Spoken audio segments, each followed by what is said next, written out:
The Age of Innocence by Edith Wharton, Part 4 out of 8. But I was called away by our dear great friend here, Dr. Carver. You don't know Dr. Agathan Carver, founder of the Valley of Love community. Dr. Carver inclined his leonine head, and the Marchioness continued, "Ah, New York, how little the life of the spirit has reached it! But I see you do know Mr. Winsett." "Oh, yes, I reached him some time ago, but not by that route," Winsett said with his dry smile. The Marchioness shook her head reprovingly. "How do you know Mr. Winsett? The spirit bloweth where it listeth." "List," interjected Dr. Carver in a stentorian murmur. "But do sit down, Mr. Archer. We four have been having a delightful little dinner together, and my child has gone up to dress. She expects you. She will be down in a moment. We were just admiring these marvelous flowers, which will surprise her when she reappears." Winsett remained on his feet. "I am afraid I must be off.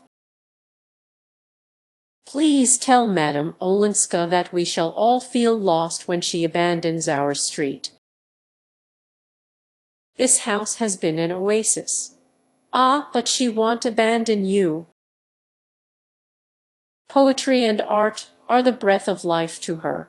It is poetry you write, Mr. Winsett." "Well, no, but I sometimes read it," said Winsett, including the group in a general nod, and slipping out of the room. A caustic spirit on Pew Sauvage, but so witty. Dr. Carver, you do think him witty?" "I never think of wit," said Dr. Carver severely. "Ah, you never think of wit. How merciless he is to us weak mortals." "Mr. Archer, but he lives only in the life of the spirit, and tonight he is mentally preparing the lecture he is to deliver presently at Mrs. Blenker's." "Dr. Carver, would there be time, before you start for the Blenkers, to explain to Mr. Archer your illuminating discovery of the direct contact? But no. I see it is nearly 9 o'clock, and we have no right to detain you while so many are waiting for your message." Dr. Carver looked slightly disappointed at this conclusion, but, having compared his ponderous gold timepiece with Madame Olenska's little travelling clock, he reluctantly gathered up his mighty limbs for departure. "I shall see you later, dear friend," he suggested to the Marchioness, who replied with a smile, "As soon as Ellen's carriage comes I will join you. I do hope the lecture won't have begun." Dr. Carver looked thoughtfully at Archer. "Perhaps if this young gentleman is interested in my experiences, Mrs. Blenker might allow you to bring him with you." "Oh, dear friend, if it were possible I am sure she would be too happy. But I fear my Ellen counts on Mr. Archer herself." "That," said Dr. Carver, "is unfortunate, but here is my card." He handed it to Archer, who read on it, in Gothic characters,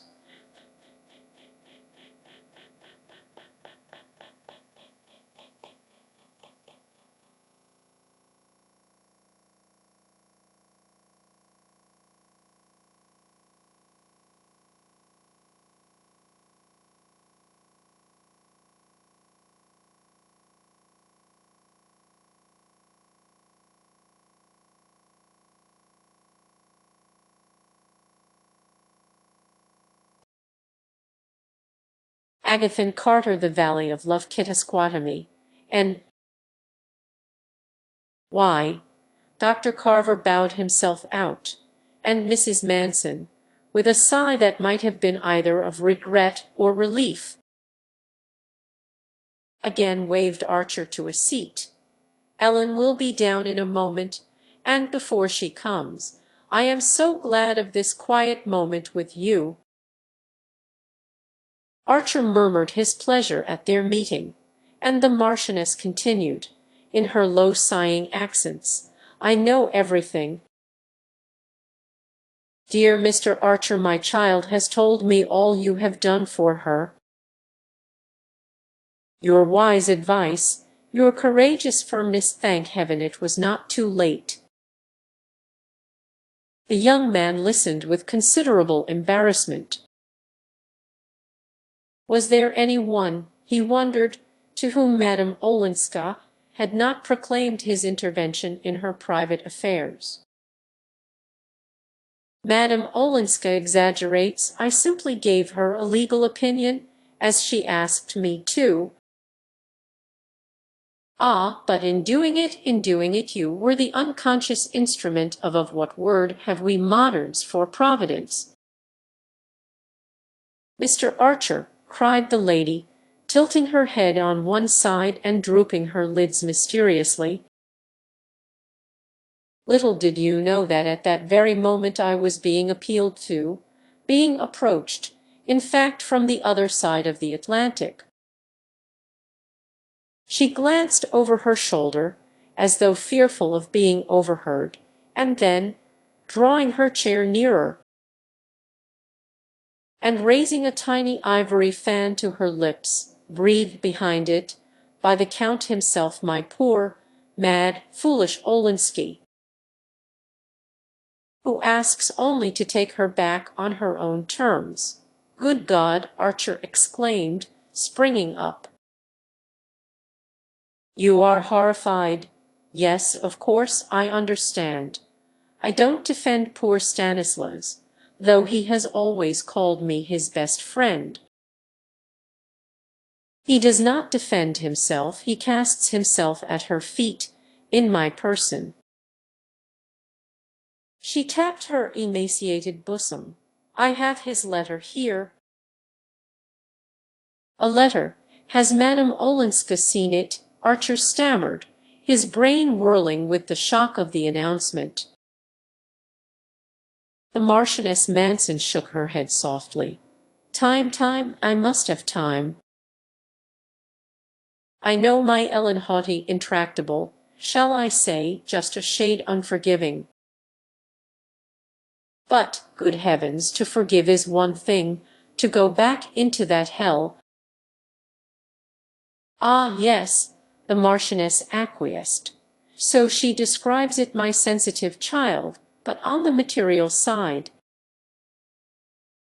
Mr. Archer, if one may stoop to consider such things, do you know what she is giving up?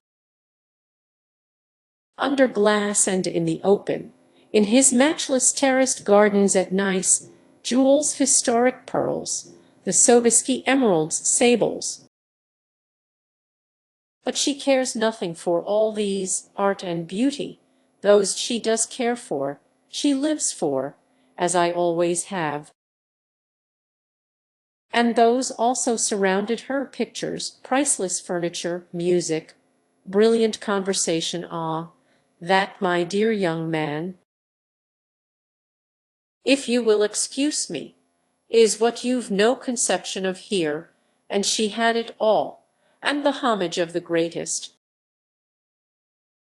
She tells me she is not thought handsome in New York. Good heavens, her portrait has been painted 9 times. The greatest artists in Europe have begged for the privilege. Are these things nothing? And the remorse of an adoring husband." As the Marchioness Manson rose to her climax, her face assumed an expression of ecstatic retrospection, which would have moved Archer's mirth had he not been numb with amazement. He would have laughed if any one had foretold to him that his first sight of poor Medora Manson would have been in the guise of a messenger of Satan. But he was in no mood for laughing now, and she seemed to him to come straight out of the hell from which Ellen Olenska had just escaped. She knows nothing yet of all this?" he asked abruptly. Mrs. Manson laid a purple finger on her lips. "Nothing directly, but does she suspect? Who can tell? The truth is, Mr. Archer, I have been waiting to see you from the moment I heard of the firm stand you had taken, and of your influence over her. I hoped it might be possible to count on your support to convince you that she ought to go back. I would rather see her dead," cried the young man violently. "Ah," the Marchioness murmured, without visible resentment. For a while she sat in her arm-chair, opening and shutting the absurd ivory fan between her mittened fingers. But suddenly she lifted her head and listened. "Here she comes," she said in a rapid whisper. And then, pointing to the bouquet on the sofa, "Am I to understand that you prefer that, Mr. Archer? After all, marriage is marriage, and my niece is still a wife." Roman 18. "What are you two plotting together, Aunt Medora?" Madame Olenska cried as she came into the room. She was dressed as if for a ball. Everything about her shimmered and glimmered softly, as if her dress had been woven out of candle beams. And she carried her head high, like a pretty woman challenging a roomful of rivals. "We were saying, my dear, that here was something beautiful to surprise you with," Mrs. Manson rejoined, rising to her feet and pointing archly to the flowers. Madame Olenska stopped short and looked at the bouquet. Her color did not change, but a sort of white radiance of anger ran over her like summer lightning. "Ah!" she exclaimed, in a shrill voice that the young man had never heard, "who is ridiculous enough to send me a bouquet? Why a bouquet, and why tonight of all nights? I am not going to a ball. I am not a girl engaged to be married. But some people are always ridiculous." She turned back to the door, opened it, and called out, "Nastasia." The ubiquitous handmaiden promptly appeared, and Archer heard Madame Olenska say, in an Italian, that she seemed to pronounce with intentional deliberateness in order that he might follow it, "Here, throw this into the dustbin, and then—" As Nastasia stared protestingly, "But no, it's not the fault of the poor flowers. Tell the boy to carry them to the house 3 doors away, the house of Mr. Winsett, the dark gentleman who dined here. His wife is ill, they may give her pleasure. The boy is out, you say? Then, my dear one, run yourself. Here, put my cloak over you and fly. I want the thing out of the house immediately, and as you live, don't say they come from me." She flung her velvet opera cloak over the maid's shoulders and turned back into the drawing-room, shutting the door sharply. Her bosom was rising high under its lace, and for a moment Archer thought she was about to cry. But she burst into a laugh instead, and looking from the Marchioness to Archer, asked abruptly, "And you two, have you made friends?" "It's for Mr. Archer to say, darling. He has waited patiently while you were dressing." "Yes, I gave you time enough. My hair wouldn't go," Madame Olenska said, raising her hand to the heaped-up curls of her chignon. "But that reminds me. I see Dr. Carver is gone, and you will be late at the Blenkers'. Mr. Archer, will you put my aunt in the carriage?" She followed the Marchioness into the hall, saw her fitted into a miscellaneous heap of overshoes, shawls and tippets, and called from the doorstep, "Mind, the carriage is to be back for me at 10. Then she returned to the drawing-room, where Archer, on re-entering it, found her standing by the mantelpiece, examining herself in the mirror. It was not usual in New York society for a lady to address her parlour maid as "my dear one," and send her out on an errand wrapped in her own opera cloak. And Archer, through all his deeper feelings, tasted the pleasurable excitement of being in a world where action followed on emotion with such Olympian speed. Madame Olenska did not move when he came up behind her, and for a second their eyes met in the mirror. Then she turned, threw herself into her sofa corner, and sighed out, "There's time for a cigarette." He handed her the box and lit a spill for her, and as the flame flashed up into her face she glanced at him with laughing eyes and said, "What do you think of me in a temper?" Archer paused a moment, then he answered with sudden resolution, "It makes me understand what your aunt has been saying about you." I knew she'd been talking about me well. She said you were used to all kinds of things, splendors and amusements and excitements that we could never hope to give you here. Madame Olenska smiled faintly into the circle of smoke about her lips. Medora is incorrigibly romantic. It has made up to her for so many things. Archer hesitated again, and again took his risk. Is your aunt's romanticism always consistent with accuracy? You mean, does she speak the truth? Her niece considered. Well, I will tell you. In almost everything she says, there's something true and something untrue. But why do you ask? What has she been telling you? He looked away into the fire, and then back at her shining presence. His heart tightened with the thought that this was their last evening by that fireside, and that in a moment the carriage would come to carry her away. She says she pretends that Count Olenski has asked her to persuade you to go back to him. Madame Olenska made no answer. She sat motionless, holding her cigarette in her half-lifted hand. The expression of her face had not changed, and Archer remembered that he had before noticed her apparent incapacity for surprise. "You knew, then?" he broke out. She was silent for so long that the ash dropped from her cigarette. She brushed it to the floor. "She has hinted about a letter, poor darling. Medora's hints. Is it at your husband's request that she has arrived here suddenly?" Madame Olenska seemed to consider this question also.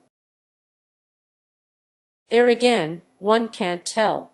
She told me she had had a spiritual summons, whatever that is, from Dr. Carver. I am afraid she's going to marry Dr. Carver. Poor Medora. There's always someone she wants to marry. Perhaps the people in Cuba just got tired of her. I think she was with them as a sort of paid companion. Really, I don't know why she came. But you do believe she has a letter from your husband? Again Madame Olenska brooded silently. Then she said, "After all, it was to be expected." The young man rose and went to lean against the fireplace.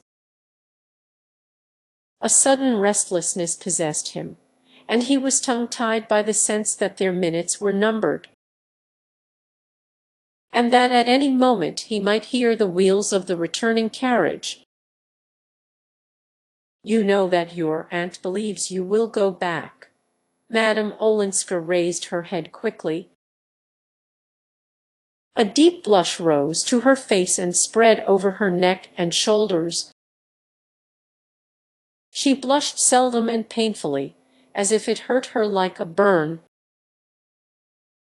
Many cruel things have been believed of me, she said. Oh, Ellen, forgive me.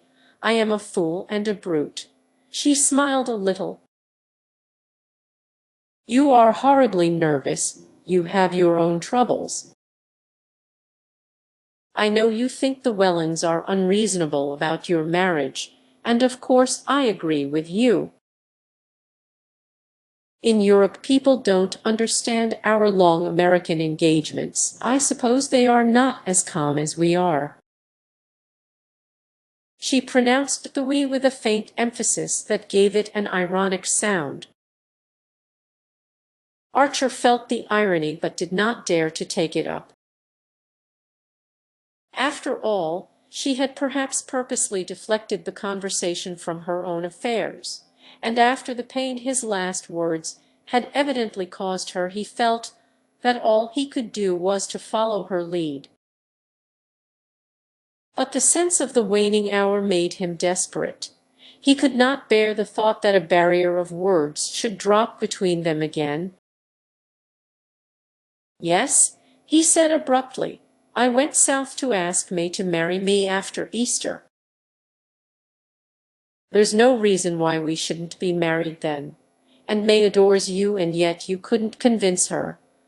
I thought her too intelligent to be the slave of such absurd superstitions.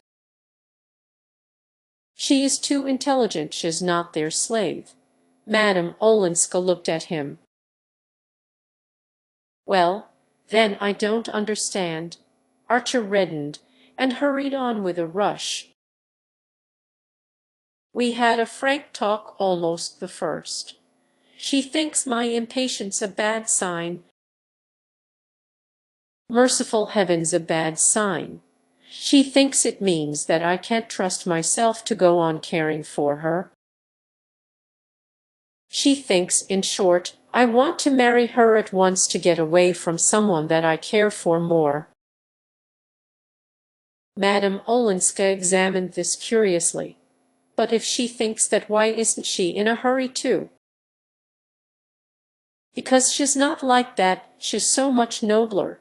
She insists all the more on the long engagement, to give me time.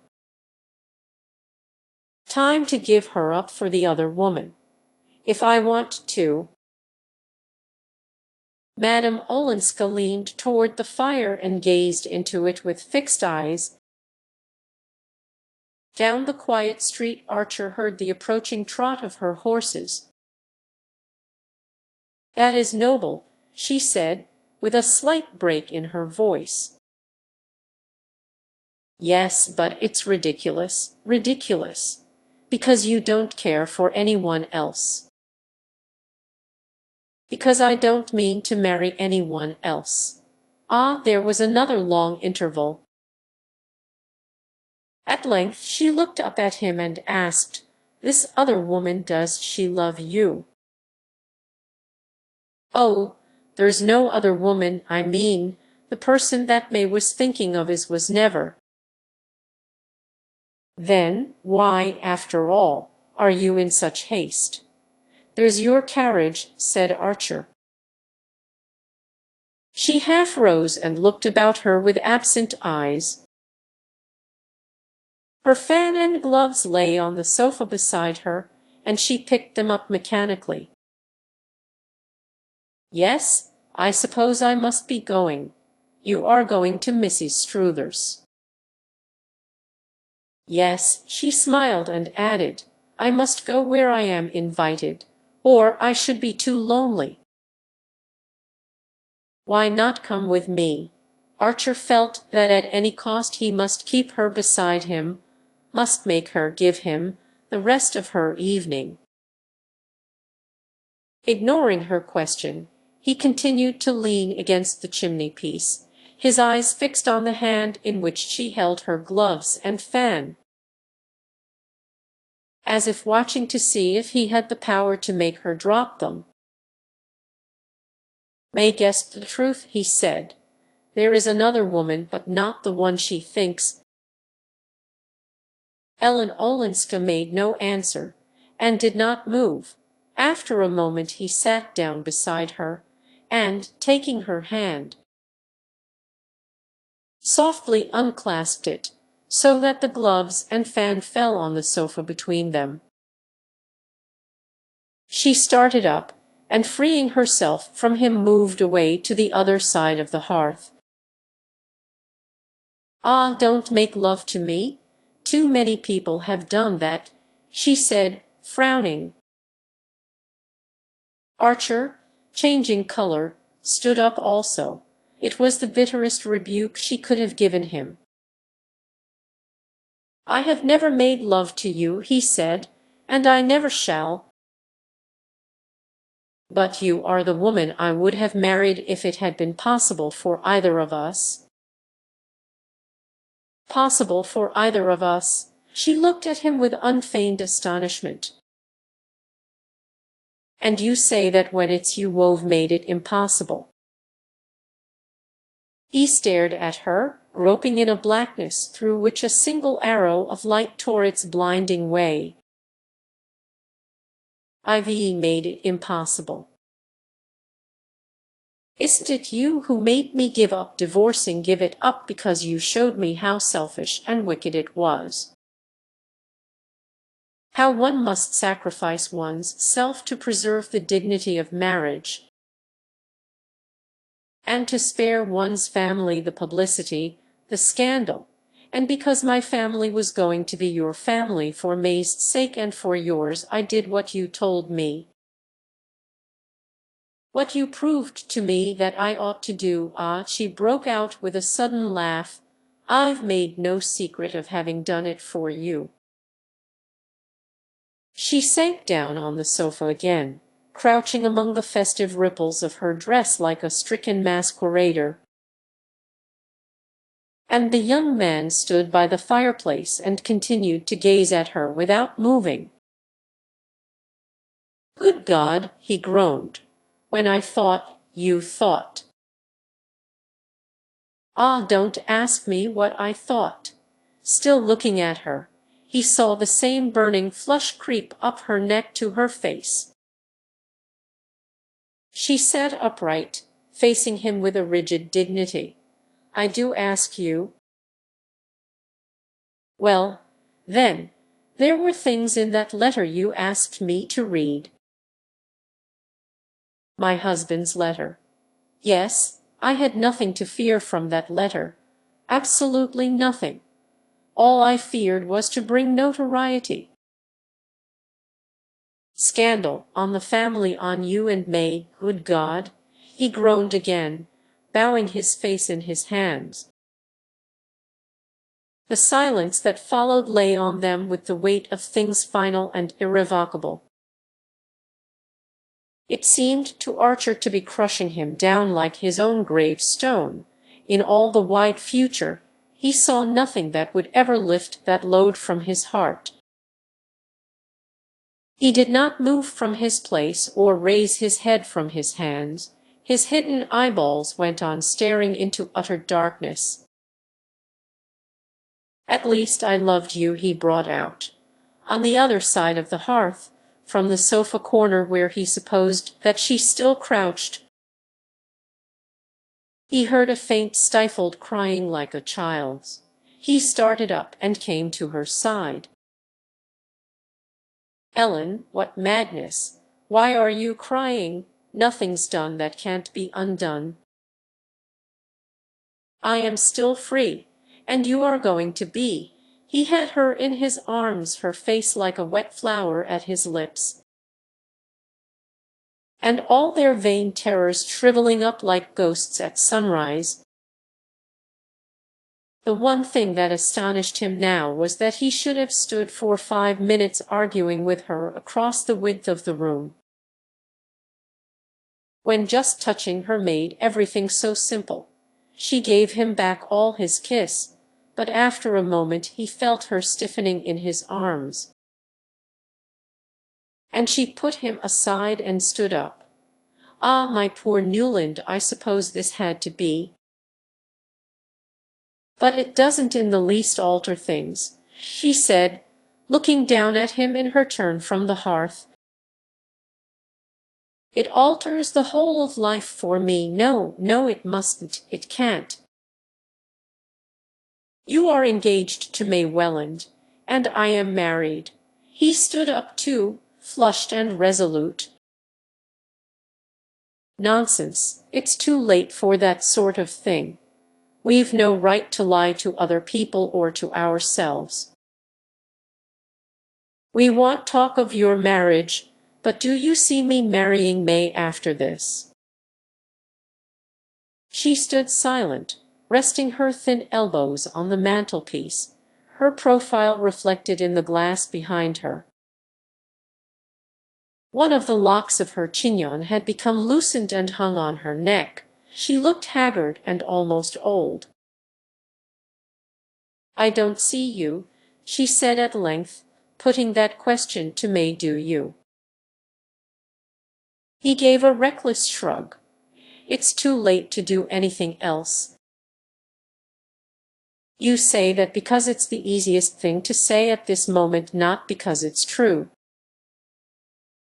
In reality, it's too late to do anything but what we should both decided on. Ah, I don't understand you. She forced a pitiful smile that pinched her face instead of smoothing it. You don't understand because you haven't yet guessed how you've changed things for me. Oh, from the first, long before I knew all you should done. All I should done. Yes.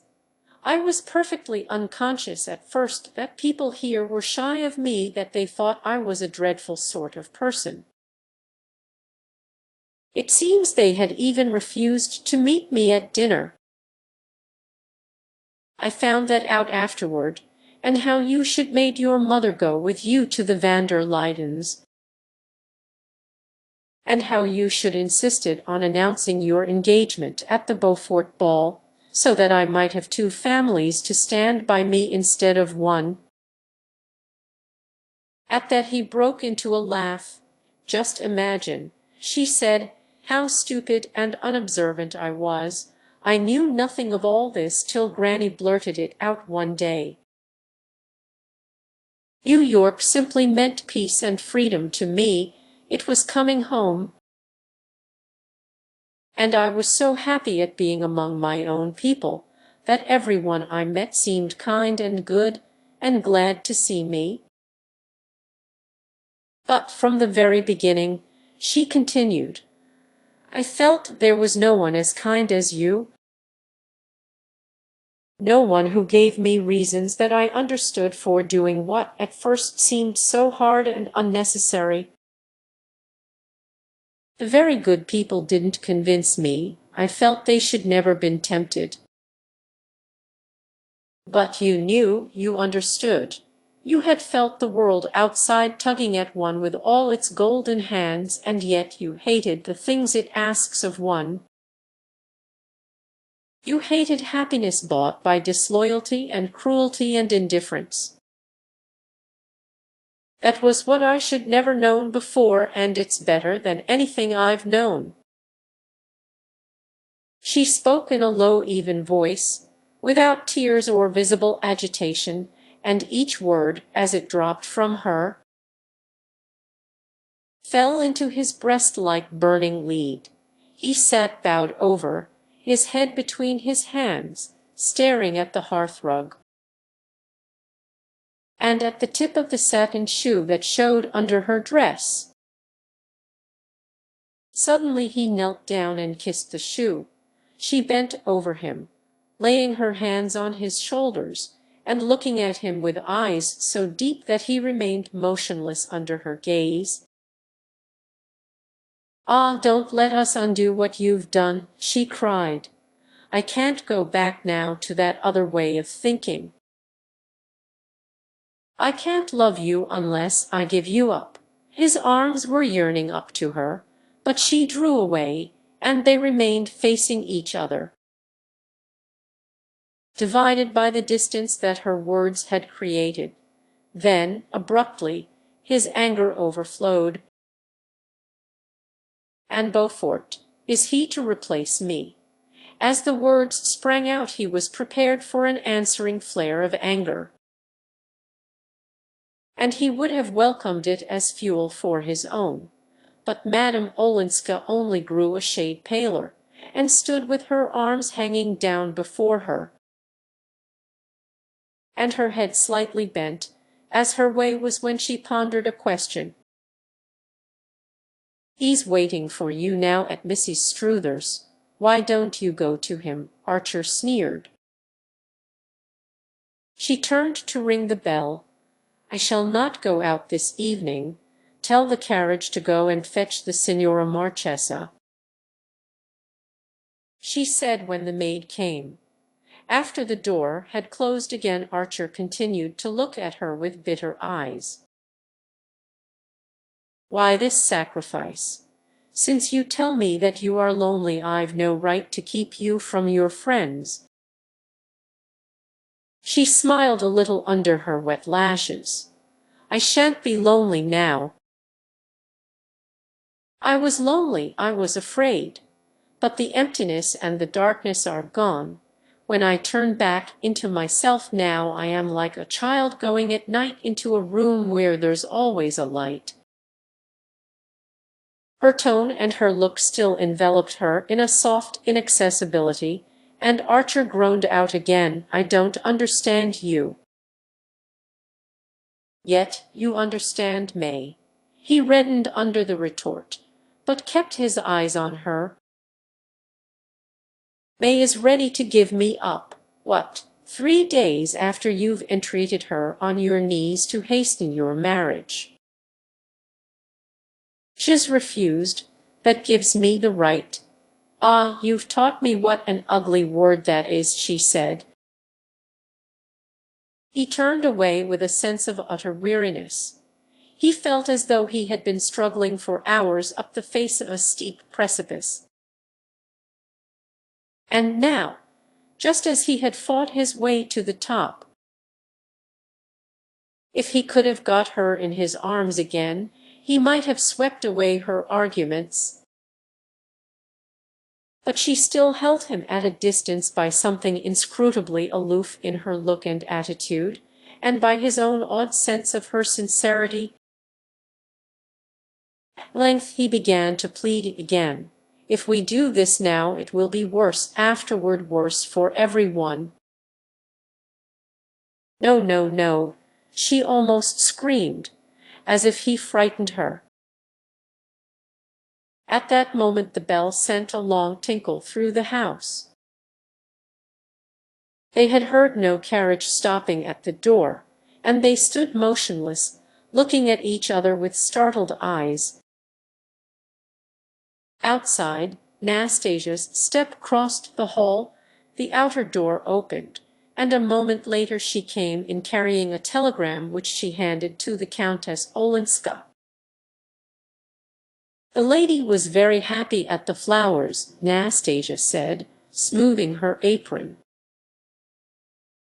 "She thought it was her Signor Marito who had sent them, and she cried a little and said it was a folly." Her mistress smiled and took the yellow envelope. She tore it open and carried it to the lamp. Then, when the door had closed again, she handed the telegram to Archer. It was dated from St. Augustine, and addressed to the Countess Olenska. In it he read, "Granny's telegram successful.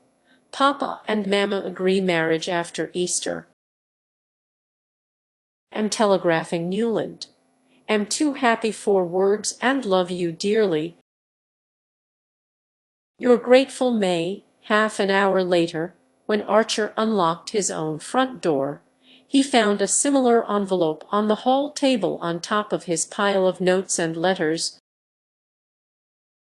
The message inside the envelope was also from May Welland, and ran as follows: Parents consent wedding Tuesday after Easter at 12 Grace Church 8 bridesmaids please see rector so happy love May.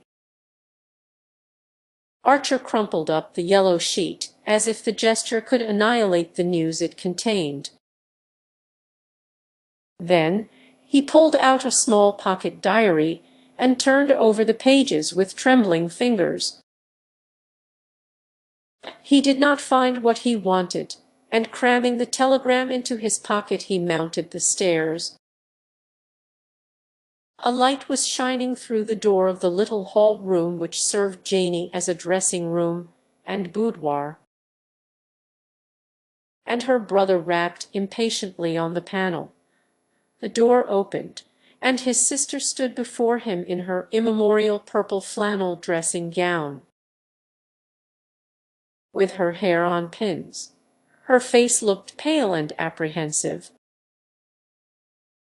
"Newland, I hope there's no bad news in that telegram.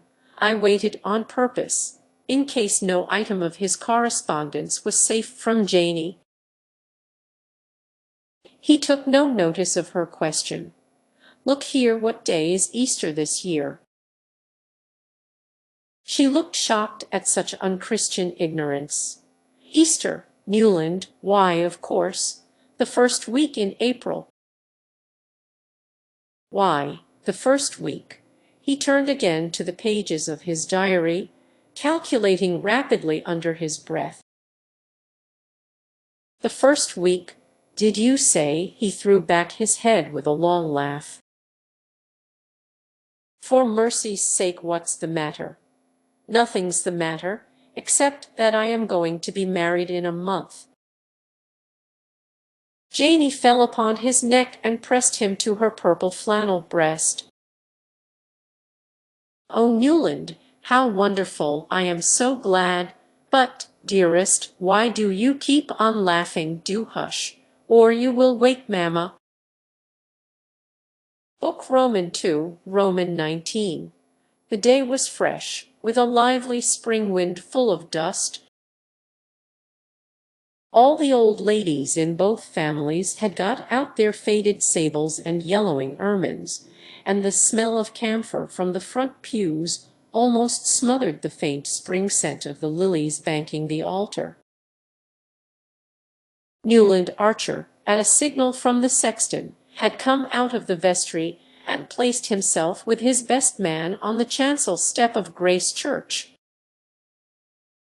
The signal meant that the brougham bearing the bride and her father was in sight, but there was sure to be a considerable interval of adjustment and consultation in the lobby, where the bridesmaids were already hovering like a cluster of Easter blossoms. During this unavoidable lapse of time the bridegroom, in proof of his eagerness, was expected to expose himself alone to the gaze of the assembled company. And Archer had gone through this formality as resignedly as through all the others which made of a 19th-century New York wedding a rite that seemed to belong to the dawn of history. Everything was equally easy or equally painful, as one chose to put it, in the path he was committed to tread. And he had obeyed the flurried injunctions of his best man as piously as other bridegrooms had obeyed his own. In the days when he had guided them through the same labyrinth, so far he was reasonably sure of having fulfilled all his obligations. The bridesmaids' 8 bouquets of white lilac and lilies of the valley had been sent in due time, as well as the gold and sapphire sleeve links of the 8 ushers, and the best man's cat's-eye scarf pin. Archer had sat up half the night trying to vary the wording of his thanks for the last batch of presents from men friends and ex-lady loves. The fees for the bishop and the rector were safely in the pocket of his best man. His own luggage was already at Mrs. Manson Mingot's, where the wedding breakfast was to take place, and so were the traveling clothes into which he was to change. and a private compartment had been engaged in the train that was to carry the young couple to their unknown destination, concealment of the spot in which the bridal night was to be spent being one of the most sacred taboos of the prehistoric ritual. "Got the ring all right," whispered young van der Luyden Newland, who was inexperienced in the duties of a best man, and awed by the weight of his responsibility.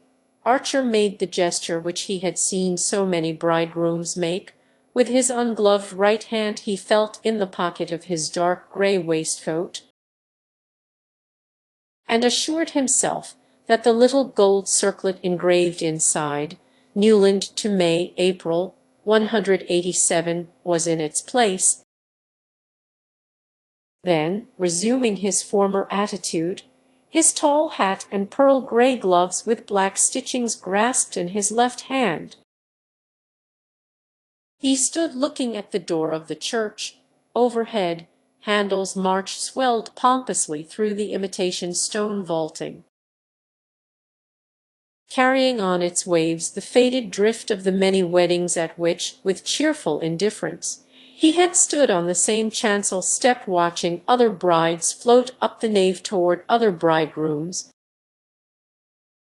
How like a first night at the opera, he thought, recognizing all the same faces, in the same boxes, no pews, and wondering if, when the last trump sounded, Mrs. Selfridge Merry would be there, with the same towering ostrich feathers in her bonnet, and Mrs. Beaufort with the same diamond earrings and the same smile, and whether suitable proscenium seats were already prepared for them in another world. After that, there was still time to review, one by one, the familiar countenances in the first rows, the women's sharp with curiosity and excitement, the men's sulky with the obligation of having to put on their frock coats before luncheon, and fight for food at the wedding breakfast. "Too bad the breakfast is at old Catherine's," the bridegroom could fancy Reggie Chivers saying. "But I am told that Lavelle Mingot insisted on its being cooked by his own chef, so it ought to be good if one can only get at it." And he could imagine Sillerton Jackson adding with authority, "My dear fellow, haven't you heard? It's to be served at small tables, in the New English fashion." Archer's eyes lingered a moment on the left-hand pew, where his mother, who had entered the church on Mr. Henry van der Luyden's arm, sat weeping softly under her Chantilly veil, her hands in her grandmother's ermine muff. Poor Janey, he thought, looking at his sister. Even by screwing her head around she can see only the people in the few front pews, and they are mostly dowdy Newlands and Dagonets. On the hither side of the white ribbon dividing off the seats reserved for the families he saw Beaufort, tall and red-faced, scrutinizing the women with his arrogant stare. Beside him sat his wife, all silvery chinchilla and violets, and on the far side of the ribbon, Lawrence Lefferts's sleekly brushed head seemed to mount guard over the invisible deity of good form who presided at the ceremony. Archer wondered how many flaws Lefferts's keen eyes would discover in the ritual of his divinity. And he suddenly recalled that he too had once thought such questions important. The things that had filled his days seemed now like a nursery parody of life, or like the wrangles of medieval schoolmen over metaphysical terms that nobody had ever understood. A stormy discussion as to whether the wedding presents should be shown had darkened the last hours before the wedding, and it seemed inconceivable to Archer that grown-up people should work themselves into a state of agitation over such trifles. and that the matter should have been decided in the negative by Mrs. Welland's saying, with indignant tears, "I should as soon turn the reporters loose in my house." Yet there was a time when Archer had had definite and rather aggressive opinions on all such problems, and when everything concerning the manners and customs of his little tribe had seemed to him fraught with world-wide significance. And all the while, I suppose, he thought real people were living somewhere and real things happening to them. "There they come," breathed the best man excitedly, but the bridegroom knew better. The cautious opening of the door of the church meant only that Mr. Brown, the livery stable keeper gowned in black, in his intermittent character of sexton, was taking a preliminary survey of the scene before marshalling his forces. The door was softly shut again, then after another interval it swung majestically open, and a murmur ran through the church. The family. Mrs. Welland came first, on the arm of her eldest son. Her large pink face was appropriately solemn, and her plum-colored satin with pale blue side panels and blue ostrich plumes in a small satin bonnet met with general approval, but before she had settled herself, with a stately rustle in the pew opposite Mrs. Archer's, the spectators were craning their necks to see who was coming after her. Wild rumors had been abroad the day before to the effect that Mrs. Manson Mingott had resolved on being present at the ceremony, and the idea was so much in keeping with her sporting character that bets ran high at the clubs as to her being able to walk up the nave and squeeze into a seat. It was known that she had insisted on sending her own carpenter to look into the possibility of taking down the end panel of the front pew, and to measure the space between the seat and the front, but the result had been discouraging, and for one anxious day her family had watched her dallying with the plan of being wheeled up the nave in her enormous bath chair, and sitting enthroned in it at the foot of the chancel. The idea of this monstrous exposure of her person was so painful to her relations that they could have covered with gold the ingenious person who suddenly discovered that the chair was too wide to pass between the iron uprights of the awning which extended from the church door to the curbstone. The idea of doing away with this awning, and revealing the bride to the mob of dressmakers and newspaper reporters who stood outside fighting to get near the joints of the canvas, exceeded even old Catherine's courage, though for a moment she had weighed the possibility. "Why, they might take a photograph of my child and put it in the papers," Mrs. Welland exclaimed when her mother's last plan was hinted to her. And from this unthinkable indecency the clan recoiled, with a collective shudder. The ancestress had had to give in, but her concession was bought only by the promise that the wedding breakfast should take place under her roof. Though, as the Washington Square connection said, with the Wellands' house in easy reach, it was hard to have to make a special price with Brown to drive one to the other end of nowhere. Though all these transactions had been widely reported by the Jacksons, a sporting minority still clung to the belief that old Catherine would appear in church.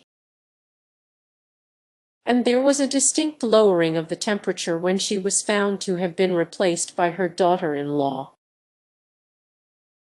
Mrs. Lovell Mingott had the high color and glassy stare induced in ladies of her age and habit by the effort of getting into a new dress. But once the disappointment occasioned by her mother-in-law's non-appearance had subsided, it was agreed that her black chantilly over lilac satin, with a bonnet of Parma violets, formed the happiest contrast to Mrs. Welland's blue and plum color. Far different was the impression produced by the gaunt and mincing lady who followed on Mr. Mingot's arm. In a wild dishevelment of stripes and fringes and floating scarves, and as this last apparition glided into view Archer's heart contracted and stopped beating. He had taken it for granted that the Marchioness Manson was still in Washington, where she had gone some 4 weeks previously with her niece, Madame Olenska. It was generally understood that their abrupt departure was due to Madame Olenska's desire to remove her aunt from the baleful eloquence of Dr. Agathon Carver, who had nearly succeeded in enlisting her as a recruit for the Valley of Love, and in the circumstances no one had expected either of the ladies to return for the wedding. For a moment Archer stood with his eyes fixed on Medora's fantastic figure, straining to see who came behind her. But the little procession was at an end, for all the lesser members of the family had taken their seats, and the 8 tall ushers, gathering themselves together like birds or insects preparing for some migratory maneuver, were already slipping through the side doors into the lobby. "Newland, I say, is here," the best man whispered. Archer roused himself with a start. A long time had apparently passed since his heart had stopped beating, for the white and rosy procession was in fact halfway up the nave. The bishop, the rector, and 2 white-winged assistants were hovering about the flower-banked altar, and the first chords of the Spohr Symphony were strewing their flower-like notes before the bride.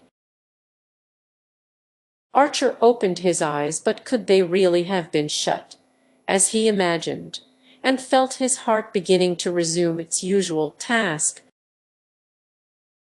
The music, the scent of the lilies on the altar, the vision of the cloud of tulle and orange blossoms floating nearer and nearer,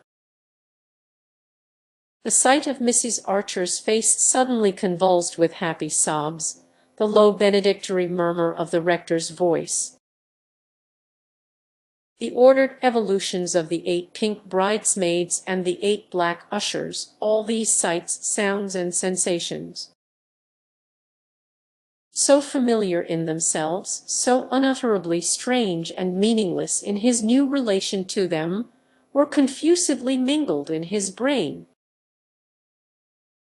"My God," he thought, "have I got the ring?" And once more he went through the bridegroom's convulsive gesture. Then, in a moment, May was beside him, such radiance streaming from her that it sent a faint warmth through his numbness. And he straightened himself and smiled into her eyes. "Dearly beloved, we are gathered together here," the rector began. The ring was on her hand, the bishop's benediction had been given, the bridesmaids were poised to resume their place in the procession, and the organ was showing preliminary symptoms of breaking out into the Mendelssohn March, without which no newly wedded couple had ever emerged upon New York. "Your arm, I say, give her your arm," young Newland nervously hissed, and once more Archer became aware of having been adrift far off in the unknown. What was it that had sent him there, he wondered? Perhaps the glimpse, among the anonymous spectators in the transept, of a dark coil of hair under a hat which, a moment later, revealed itself as belonging to an unknown lady with a long nose, so laughably unlike the person whose image she had evoked that he asked himself if he were becoming subject to hallucinations. And now he and his wife were pacing slowly down the nave, carried forward on the light Mendelssohn ripples. the spring day beckoning to them through widely opened doors, and Mrs. Welland's chestnuts, with big white favors on their frontlets, curveting and showing off at the far end of the canvas tunnel. The footman, who had a still bigger white favor on his lapel, wrapped May's white cloak about her, and Archer jumped into the brougham at her side. She turned to him with a triumphant smile, and their hands clasped under her veil. "Darling," Archer said, and suddenly the same black abyss yawned before him, and he felt himself sinking into it, deeper and deeper, while his voice rambled on smoothly and cheerfully. "Yes, of course I thought I should lost the ring. No wedding would be complete if the poor devil of a bridegroom didn't go through that. But you did keep me waiting, you know. I had time to think of every horror that might possibly happen." She surprised him by turning in full Fifth Avenue and flinging her arms about his neck. "But none ever can happen now, can it, Newland, as long as we two are together?" Every detail of the day had been so carefully thought out that the young couple, after the wedding breakfast, had ample time to put on their traveling clothes, descend the wide Mingot stairs between laughing bridesmaids and weeping parents, and get into the brougham under the traditional shower of rice and satin slippers. And there was still half an hour left in which to drive to the station, by the last weeklies at the bookstall with the air of seasoned travellers, and settle themselves in the reserved compartment in which May's maid had already placed her dove-coloured travelling cloak and glaringly new dressing bag from London. The old Du Lac aunts at Rhinebeck had put their house at the disposal of the bridal couple, with a readiness inspired by the prospect of spending a week in New York with Mrs. Archer. And Archer, glad to escape the usual bridal suite in a Philadelphia or Baltimore hotel, had accepted with an equal alacrity. May was enchanted at the idea of going to the country, and childishly amused at the vain efforts of the 8 bridesmaids to discover where their mysterious retreat was situated. It was thought very English to have a country house lent to one, and the fact gave a last touch of distinction to what was generally conceded to be the most brilliant wedding of the year. But where the house was, no one was permitted to know, except the parents of bride and groom, who, when taxed with the knowledge, pursed their lips and said mysteriously, "Ah, they didn't tell us," which was manifestly true, since there was no need to. Once they were settled in their compartment, and the train, shaking off the endless wooden suburbs, had pushed out into the pale landscape of spring, talk became easier than Archer had expected. May was still, in look and tone, the simple girl of yesterday, eager to compare notes with him as to the incidents of the wedding, and discussing them as impartially as a bridesmaid talking it all over with an usher. At first Archer had fancied that this detachment was the disguise of an inward tremor, but her clear eyes revealed only the most tranquil unawareness. She was alone for the first time with her husband, but her husband was only the charming comrade of yesterday. There was no one whom she liked as much, no one whom she trusted as completely, and the culminating lark of the whole delightful adventure of engagement and marriage was to be off with him alone on a journey, like a grown-up person, like a married woman, in fact. It was wonderful that, as he had learned in the Mission Garden At St. Augustine such depths of feeling could coexist with such absence of imagination. But he remembered how, even then, she had surprised him by dropping back to inexpressive girlishness as soon as her conscience had been eased of its burden. And he saw that she would probably go through life dealing to the best of her ability with each experience as it came, but never anticipating any by so much as a stolen glance. Perhaps that faculty of unawareness was what gave her eyes their transparency, and her face the look of representing a type rather than a person, as if she might have been chosen to pose for a civic virtue or a Greek goddess. The blood that ran so close to her fair skin might have been a preserving fluid rather than a ravaging element. Yet her look of indestructible youthfulness made her seem neither hard nor dull, but only primitive and pure. In the thick of this meditation, Archer suddenly felt himself looking at her with the startled gaze of a stranger, and plunged into a reminiscence of the wedding breakfast, and of Granny Mingot's immense and triumphant pervasion of it. May settled down to frank enjoyment of the subject. "I was surprised, though weren't you, that Aunt Medora came after all?" Ellen wrote that they were neither of them well enough to take the journey. "I do wish it had been she who had recovered. Did you see the exquisite old lace she sent me?" He had known that the moment must come sooner or later, but he had somewhat imagined that by force of willing he might hold it at bay. "Yes, I know, yes, it was beautiful," he said, looking at her blindly, and wondering if, whenever he heard those two syllables, all his carefully built-up world would tumble about him like a house of cards. "Aren't you tired? It will be good to have some tea when we arrive. I am sure the aunts have got everything beautifully ready." He rattled on, taking her hand in his, and her mind rushed away instantly to the magnificent tea and coffee service of Baltimore silver which the Beauforts had sent,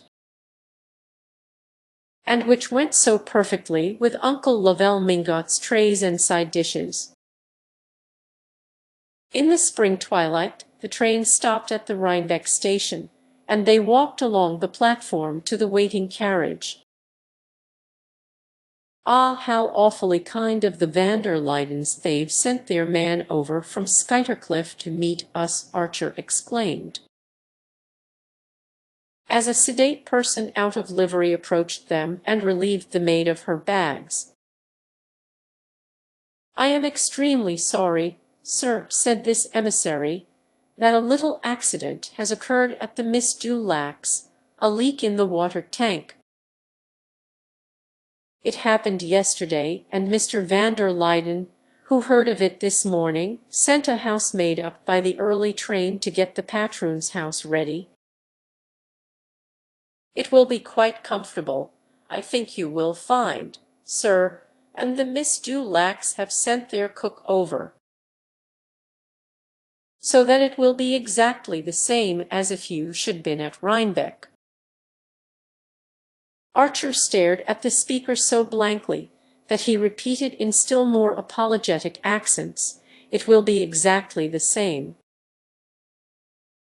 sir, I do assure you," and May's eager voice broke out, covering the embarrassed silence, "the same as Rhinebeck, the patroon's house. But it will be 100,000 times better, won't it? Newland, it's too dear and kind of Mr. van der Luyden to have thought of it." And as they drove off, with the maid beside the coachman, and their shining bridal bags on the seat before them, she went on excitedly, "Only fancy, I've never been inside it, have you? The van der Luydens show it to so few people. But they opened it for Ellen, it seems, and she told me what a darling little place it was. She says it's the only house she's seen in America that she could imagine being perfectly happy in." "Well, that's what we are going to be, isn't it?" cried her husband gaily, and she answered with her boyish smile, "Ah, it's just our luck beginning the wonderful luck we are always going to have together." Roman 20. "Of course we must dine with Mrs. Carfry, dearest," Archer said, and his wife looked at him with an anxious frown across the monumental Britannia ware of their lodging-house breakfast table. In all the rainy desert of autumnal London there were only two people whom the Newland Archers knew,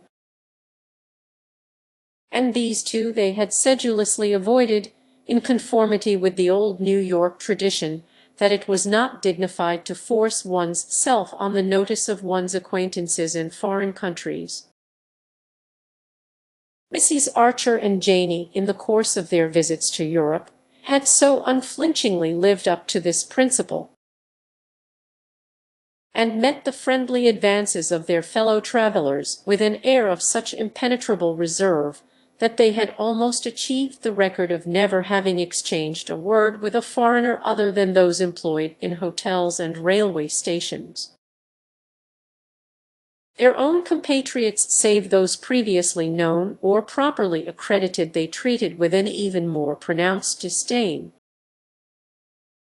so that, unless they ran across a Chivers, a Dagonet, or a Mingot, their months abroad were spent in an unbroken tete-a-tete. But the utmost precautions are sometimes unavailing, and one night at Botzen one of the two English ladies in the room across the passage, whose names, dress, and social situation were already intimately known to Janey, had knocked on the door and asked if Mrs. Archer had a bottle of liniment. The other lady, the intruder's sister, Mrs. Carfry, had been seized with a sudden attack of bronchitis, and Mrs. Archer, who never travelled without a complete family pharmacy, was fortunately able to produce the required remedy. Mrs. Carfry was very ill, and as she and her sister Miss Harle were travelling alone, they were profoundly grateful to the Archer ladies, who supplied them with ingenious comforts, and whose efficient maid helped to nurse the invalid back to health. When the Archers left Botzen, they had no idea of ever seeing Mrs. Carfry and Miss Harle again. Nothing, to Mrs. Archer's mind, would have been more undignified than to force one's self on the notice of a foreigner to whom one had happened to render an accidental service. But Mrs. Carfry and her sister, to whom this point of view was unknown, and who would have found it utterly incomprehensible, felt themselves linked by an eternal gratitude to the delightful Americans who had been so kind at Botzen. With touching fidelity they seized every chance of meeting Mrs. Archer and Janey in the course of their continental travels, and displayed a supernatural acuteness in finding out when they were to pass through London on their way to or from the States. The intimacy became indissoluble, and Mrs. Archer and Janey, whenever they alighted at Brown's Hotel, found themselves awaited by two affectionate friends who,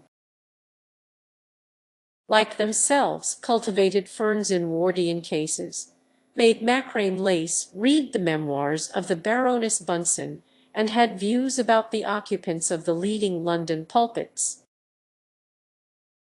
As Mrs. Archer said, it made another thing of London to know Mrs. Carfry and Miss Harle,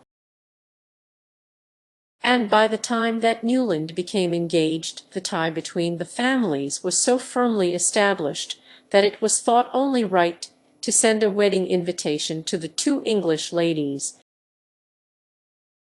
who sent in return a pretty bouquet of pressed alpine flowers under glass. And on the dock, when Newland and his wife sailed for England, Mrs. Archer's last word had been, "You must take May to see Mrs. Carfry." Newland and his wife had had no idea of obeying this injunction, but Mrs. Carfry, with her usual acuteness, had run them down and sent them an invitation to dine, and it was over this invitation that May Archer was wrinkling her brows across the tea and muffins. "It's all very well for you, Newland, you know them, but I shall feel so shy among a lot of people I've never met." "And what shall I wear?" Newland leaned back in his chair and smiled at her. She looked handsomer and more Diana-like than ever. The moist English air seemed to have deepened the bloom of her cheeks and softened the slight hardness of her virginal features. Or else it was simply the inner glow of happiness, shining through like a light under ice. "Where, dearest? I thought a trunkful of things had come from Paris last week." "Yes, of course. I meant to say that I shan't know which to wear." She pouted a little. "I've never dined out in London, and I don't want to be ridiculous." He tried to enter into her perplexity. "But don't Englishwomen dress just like everybody else in the evening?" "Newland, how can you ask such funny questions? When they go to the theatre in old ball dresses and bare heads." "Well, perhaps they wear new ball dresses at home, but at any rate Mrs. Carfry and Miss Harle won't. They will wear caps like my mother's and shawls, very soft shawls." "Yes, but how will the other women be dressed?" "Not as well as you, dear," he rejoined, wondering what had suddenly developed in her Janie's morbid interest in clothes. She pushed back her chair with a sigh. "That's dear of you, Newland, but it doesn't help me much." He had an inspiration. "Why not wear your wedding dress? That can't be wrong, can it?"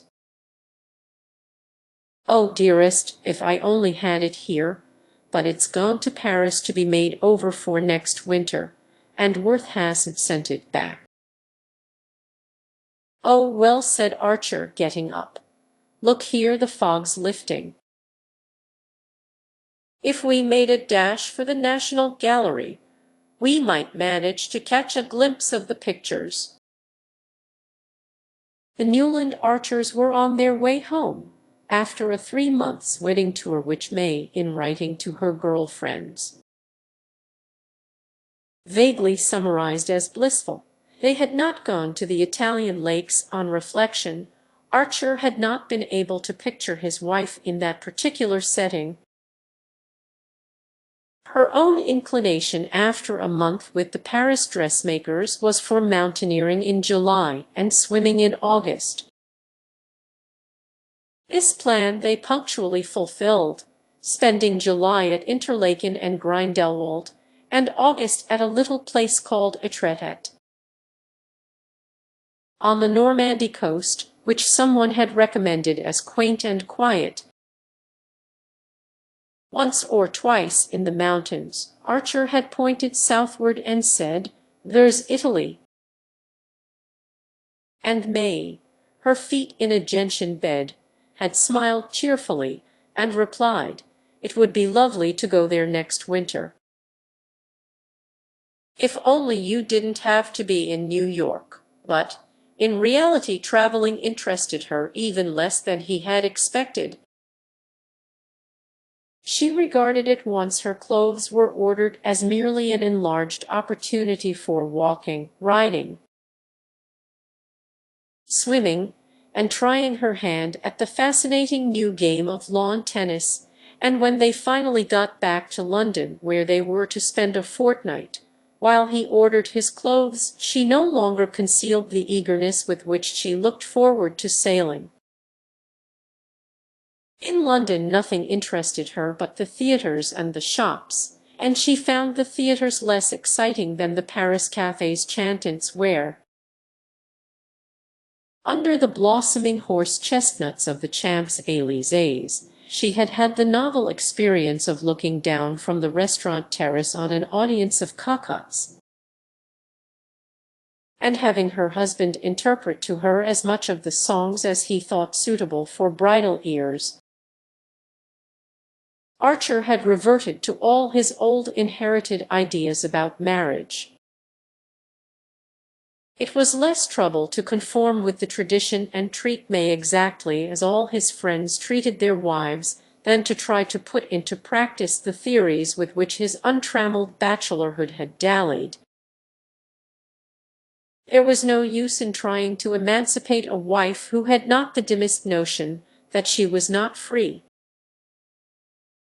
And he had long since discovered that May's only use of the liberty she supposed herself to possess would be to lay it on the altar of her wifely adoration. Her innate dignity would always keep her from making the gift abjectly, and a day might even come, as it once had, when she would find strength to take it altogether back if she thought she were doing it for his own good. But with a conception of marriage so uncomplicated and incurious as hers, such a crisis could be brought about only by something visibly outrageous in his own conduct. And the fineness of her feeling for him made that unthinkable. Whatever happened, he knew she would always be loyal, gallant, and unresentful, and that pledged him to the practice of the same virtues. All this tended to draw him back into his old habits of mind. If her simplicity had been the simplicity of pettiness, he would have chafed and rebelled. But since the lines of her character, though so few, were on the same fine mould as her face, she became the tutelary divinity of all his old traditions and reverences. Such qualities were scarcely of the kind to enliven foreign travel, though they made her so easy and pleasant a companion. But he saw at once how they would fall into place in their proper setting. He had no fear of being oppressed by them, for his artistic and intellectual life would go on, as it always had, outside the domestic circle, and within it there would be nothing small and stifling. Coming back to his wife would never be like entering a stuffy room after a tramp in the open. And when they had children, the vacant corners in both their lives would be filled. All these things went through his mind during their long, slow drive from Mayfair to South Kensington, where Mrs. Carfry and her sister lived. Archer, too, would have preferred to escape their friends' hospitality. In conformity with the family tradition, he had always travelled as a sightseer and looker-on, affecting a haughty unconsciousness of the presence of his fellow beings. Once only, just after Harvard, he had spent a few gay weeks at Florence with a band of queer Europeanized Americans, dancing all night with titled ladies in palaces, and gambling half the day with the rakes and dandies of the fashionable club. But it had all seemed to him, though the greatest fun in the world, as unreal as a carnival. These queer cosmopolitan women, deep in complicated love affairs which they appeared to feel the need of retailing to everyone they met, and the magnificent young officers and elderly dyed wits who were the subjects or the recipients of their confidences, were too different from the people Archer had grown up among, too much like expensive and rather malodorous hothouse exotics, to detain his imagination long. To introduce his wife into such a society was out of the question, and in the course of his travels no other had shown any marked eagerness for his company. Not long after their arrival in London he had run across the Duke of St. Austrey, and the Duke, instantly and cordially recognizing him, had said, "Look me up, want you?" But no proper-spirited American would have considered that a suggestion to be acted on. And the meeting was without a sequel. They had even managed to avoid May's English aunt, the banker's wife, who was still in Yorkshire. In fact, they had purposely postponed going to London till the autumn in order that their arrival during the season might not appear pushing and snobbish to these unknown relatives. Probably there will be nobody at Mrs. Carfry's. London's a desert at this season, and you've made yourself much too beautiful," Archer said to May, who sat at his side in the hansom so spotlessly splendid in her sky-blue cloak edged with swansdown that it seemed wicked to expose her to the London grime. "I don't want them to think that we dress like savages," she replied, with a scorn that Pocahontas might have resented. And he was struck again by the religious reverence of even the most unworldly American women for the social advantages of dress. It's their armor, he thought, their defense against the unknown, and their defiance of it. He understood for the first time the earnestness with which May, who was incapable of tying a ribbon in her hair to charm him, had gone through the solemn rite of selecting and ordering her extensive wardrobe.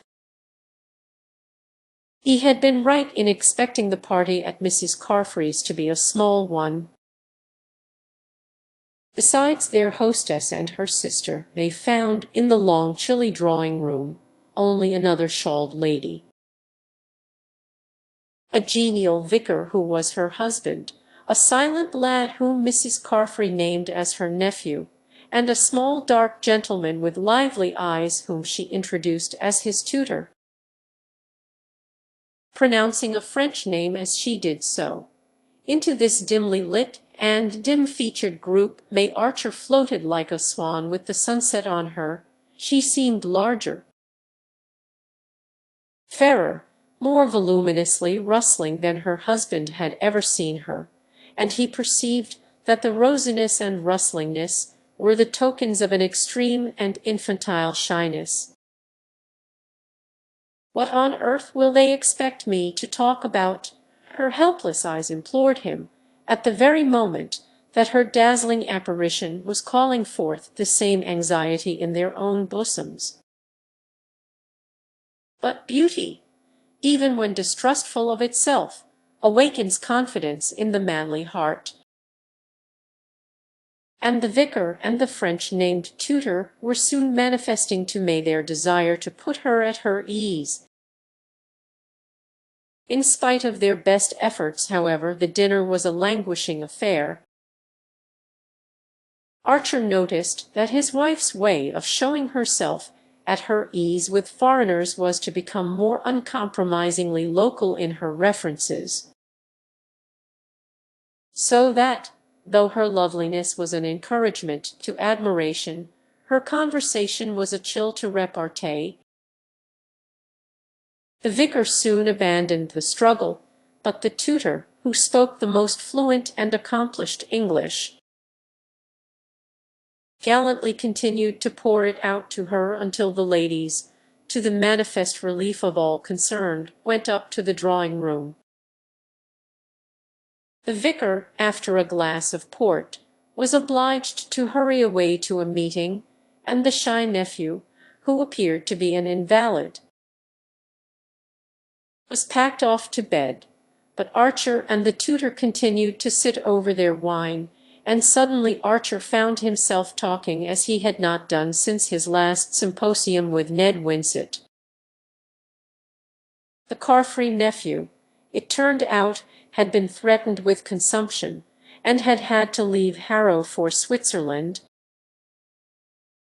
where he had spent 2 years in the milder air of Lake Leman. Being a bookish youth, he had been entrusted to M. Riviere, who had brought him back to England, and was to remain with him till he went up to Oxford the following spring. And M. Riviere added with simplicity that he should then have to look out for another job. It seemed impossible, Archer thought, that he should be long without one, so varied were his interests and so many his gifts. He was a man of about 30, with a thin, ugly face. May would certainly have called him common-looking, to which the play of his ideas gave an intense expressiveness. But there was nothing frivolous or cheap in his animation.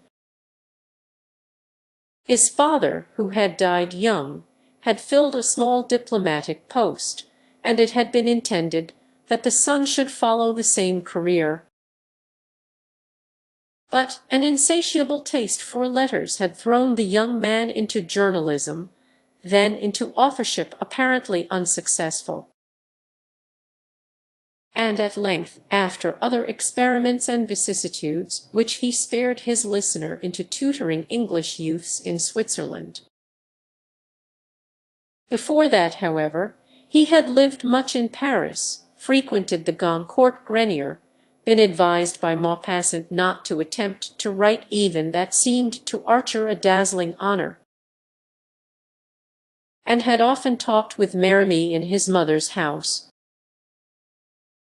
He had obviously always been desperately poor and anxious, having a mother and an unmarried sister to provide for. And it was apparent that his literary ambitions had failed. His situation, in fact, seemed, materially speaking, no more brilliant than Ned Winsett's. But he had lived in a world in which, as he said, no one who loved ideas need hunger mentally. As it was precisely of that love that poor Winsett was starving to death, Archer looked with a sort of vicarious envy at this eager, impecunious young man who had fared so richly in his poverty. "You see, monsieur, it's worth everything, isn't it, to keep one's intellectual liberty, not to enslave one's powers of appreciation, one's critical independence. It was because of that that I abandoned journalism, and took to so much duller work, tutoring and private secretaryship. There is a good deal of drudgery, of course, but one preserves one's moral freedom, what we call in French one's quant soi. And when one hears good talk, one can join in it without compromising any opinions but one's own. Or one can listen, and answer it inwardly. Ah, good conversation, there's nothing like it, is there? The air of ideas is the only air worth breathing. And so I have never regretted giving up either diplomacy or journalism, two different forms of the same self-abdication." He fixed his vivid eyes on Archer as he lit another cigarette. "Voyez-vous, monsieur, to be able to look life in the face, that's worth living in a garret for, isn't it? But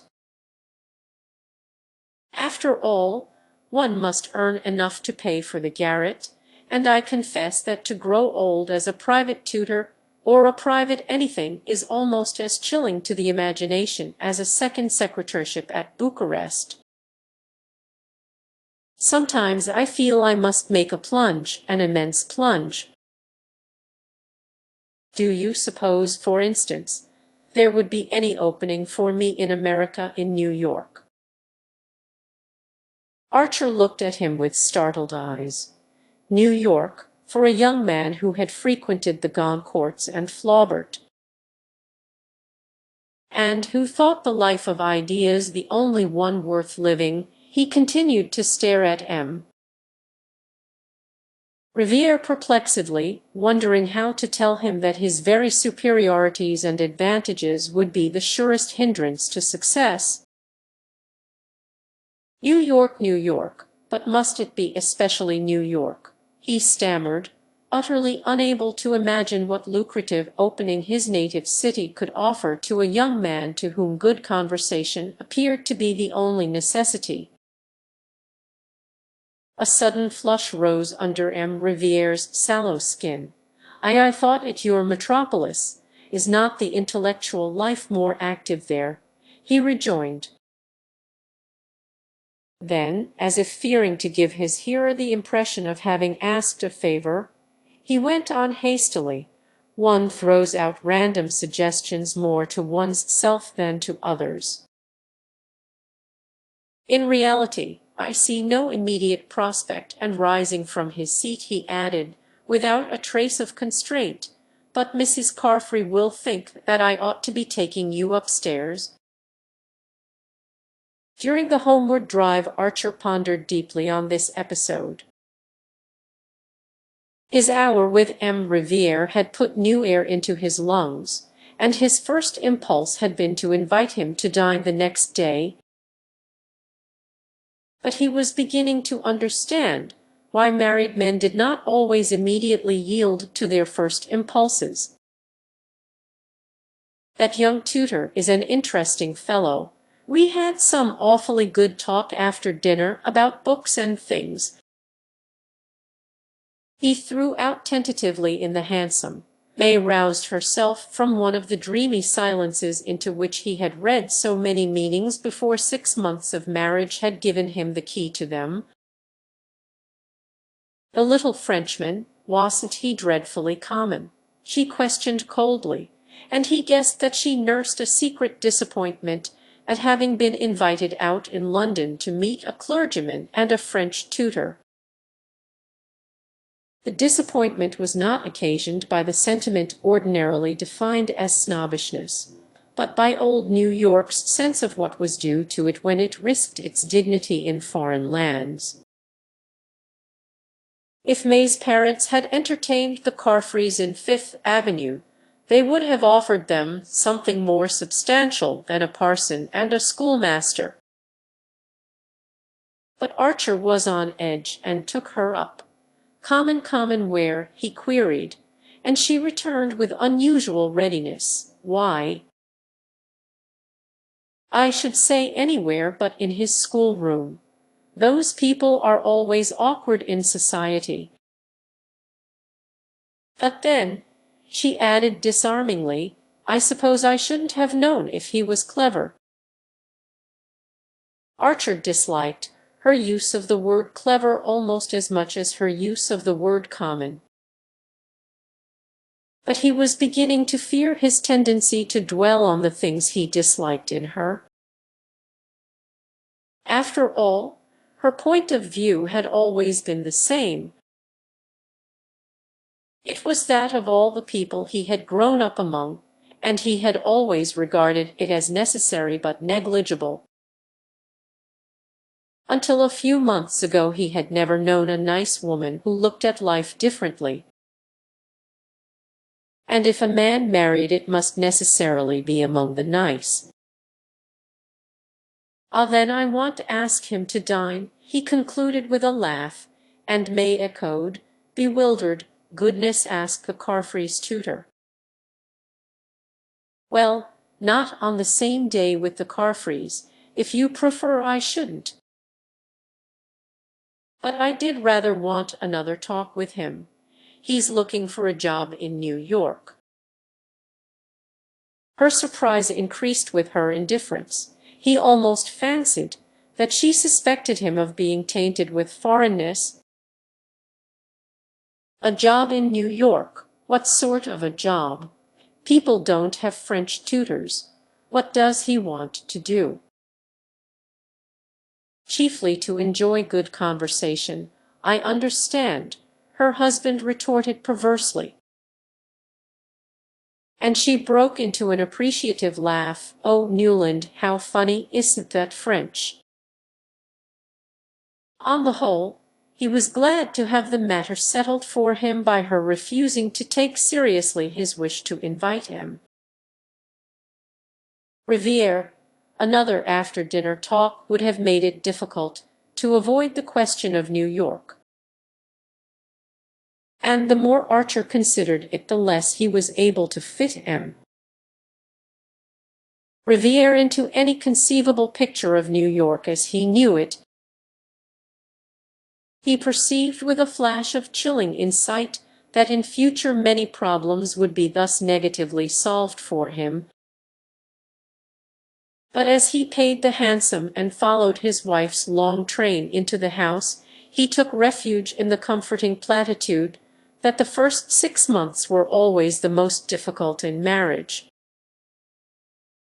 After that, I suppose we shall have pretty nearly finished rubbing off each other's angles, he reflected. But the worst of it was that May's pressure was already bearing on the very angles whose sharpness he most wanted to keep. Roman 21. The small bright lawn stretched away smoothly to the big bright sea. The turf was hemmed with an edge of scarlet geranium and coleus, and cast iron vases painted in chocolate color. Standing at intervals along the winding path that led to the sea, looped their garlands of petunia and ivy geranium above the neatly raked gravel, halfway between the edge of the cliff and the square wooden house, which was also chocolate-colored, but with the tin roof of the veranda striped in yellow and brown to represent an awning. 2 large targets had been placed against a background of shrubbery. On the other side of the lawn, facing the targets, was pitched a real tent, with benches and garden seats about it. A number of ladies in summer dresses and gentlemen in gray frock coats and tall hats stood on the lawn or sat upon the benches. And every now and then a slender girl in starched muslin would step from the tent, bow in hand, and speed her shaft at one of the targets, while the spectators interrupted their talk to watch the result. Newland Archer, standing on the veranda of the house, looked curiously down upon this scene. On each side of the shiny painted steps was a large blue china flower pot on a bright yellow china stand. A spiky green plant filled each pot, and below the veranda ran a wide border of blue hydrangeas edged with more red geraniums. Behind him, the French windows of the drawing rooms through which he had passed gave glimpses, between swaying lace curtains, of glassy parquet floors islanded with chintz poufs, dwarf armchairs, and velvet tables covered with trifles in silver. The Newport Archery Club always held its August meeting at the Beauforts. The sport, which had hitherto known no rival but croquet, was beginning to be discarded in favor of lawn tennis. But the latter game was still considered too rough and inelegant for social occasions, and as an opportunity to show off pretty dresses and graceful attitudes the bow and arrow held their own. Archer looked down with wonder at the familiar spectacle. It surprised him that life should be going on in the old way when his own reactions to it had so completely changed. It was Newport that had first brought home to him the extent of the change. In New York, during the previous winter, after he and May had settled down in the new greenish-yellow house with the bow window and the Pompeian vestibule, he had dropped back with relief into the old routine of the office, and the renewal of this daily activity had served as a link with his former self. Then there had been the pleasurable excitement of choosing a showy grey stepper for May's brougham. The Wellens had given the carriage. and the abiding occupation and interest of arranging his new library, which, in spite of family doubts and disapprovals,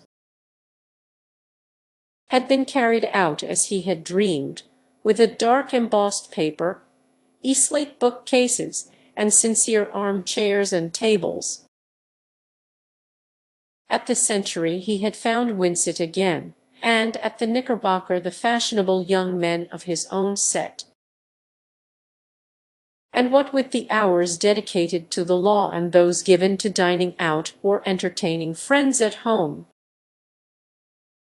with an occasional evening at the opera or the play, the life he was living had still seemed a fairly real and inevitable sort of business. But Newport represented the escape from duty into an atmosphere of unmitigated holiday-making. Archer had tried to persuade May to spend the summer on a remote island off the coast of Maine called, appropriately enough, Mount Desert, where a few hardy Bostonians and Philadelphians were camping in native cottages, and whence came reports of enchanting scenery and a wild, almost trapper-like existence amid woods and waters. But the Wellens always went to Newport, where they owned one of the square boxes on the cliffs, and their son-in-law could adduce no good reason why he and May should not join them there.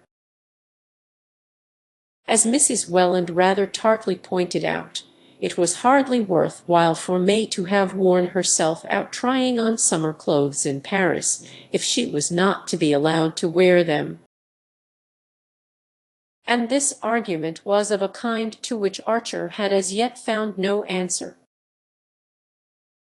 May herself could not understand his obscure reluctance to fall in with so reasonable and pleasant a way of spending the summer.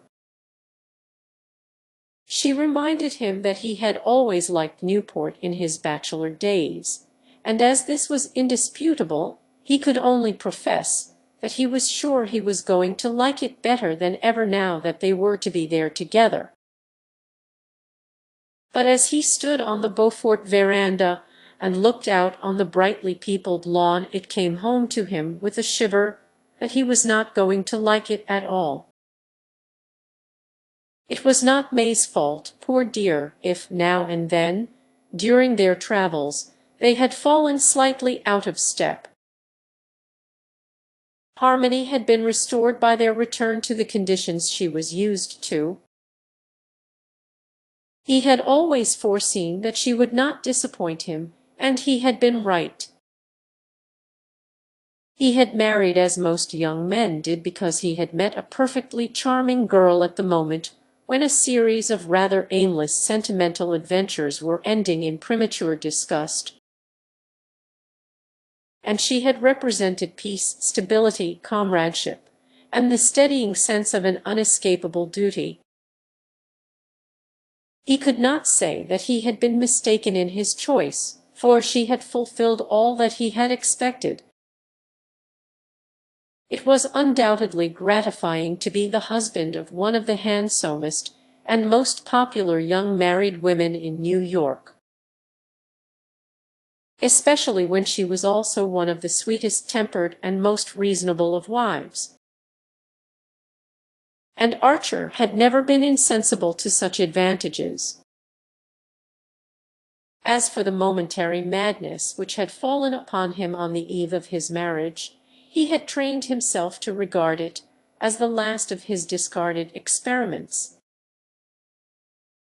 The idea that he could ever, in his senses, have dreamed of marrying the Countess Olenska had become almost unthinkable, and she remained in his memory simply as the most plaintive and poignant of a line of ghosts. But all these abstractions and eliminations made of his mind a rather empty and echoing place, and he supposed that was one of the reasons why the busy animated people on the Beaufort lawn shocked him as if they had been children playing in a graveyard. He heard a murmur of skirts beside him, and the Marchioness Manson fluttered out of the drawing-room window. As usual, she was extraordinarily festooned and bedizened, with a limp leghorn hat anchored to her head by many windings of faded gauze, and a little black velvet parasol on a carved ivory handle absurdly balanced over her much larger hat brim. "My dear Newland, I had no idea that you and May had arrived. You yourself came only yesterday, you say. Ah. Business, business, professional duties. I understand. Many husbands, I know, find it impossible to join their wives here except for the week-end." She cocked her head on one side and languished at him through screwed-up eyes.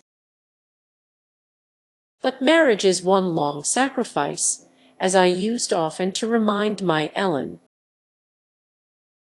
Archer's heart stopped with the queer jerk which it had given once before, and which seemed suddenly to slam a door between himself and the outer world.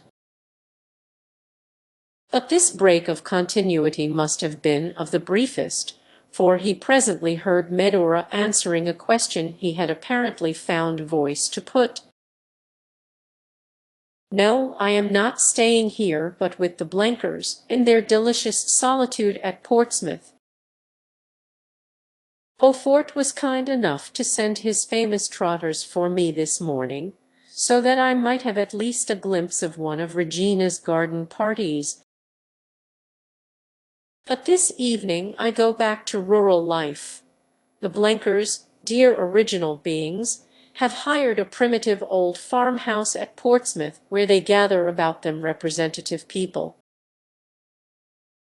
She drooped slightly beneath her protecting brim, and added with a faint blush, "This week Dr. Agathon Carver is holding a series of inner thought meetings there." A contrast indeed to this gay scene of worldly pleasure, but then I have always lived on contrasts. To me the only death is monotony. I always say to Ellen, beware of monotony. It's the mother of all the deadly sins. But my poor child is going through a phase of exaltation, of abhorrence of the world. You know, I suppose, that she has declined all invitations to stay at Newport, even with her grandmother Mingot. I could hardly persuade her to come with me to the Blenkers. If you will believe it, the life she leads is morbid, unnatural. Ah, if she had only listened to me when it was still possible, when the door was still open. But shall we go down and watch this absorbing match? I hear your May is one of the competitors."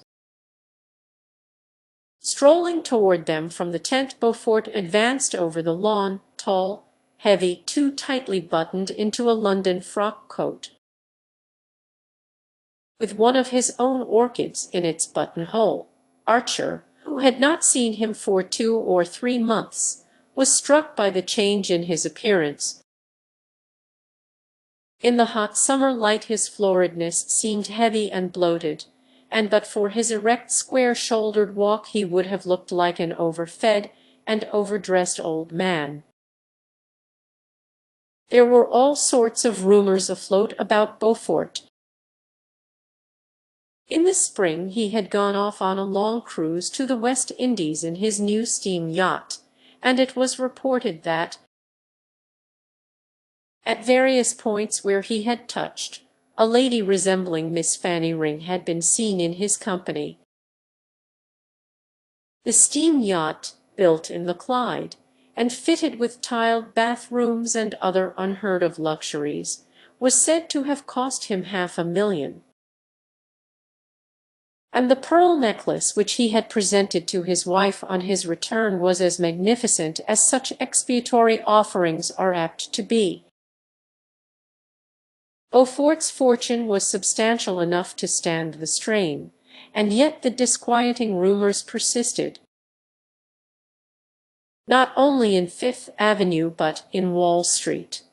Some people said he had speculated unfortunately in railways,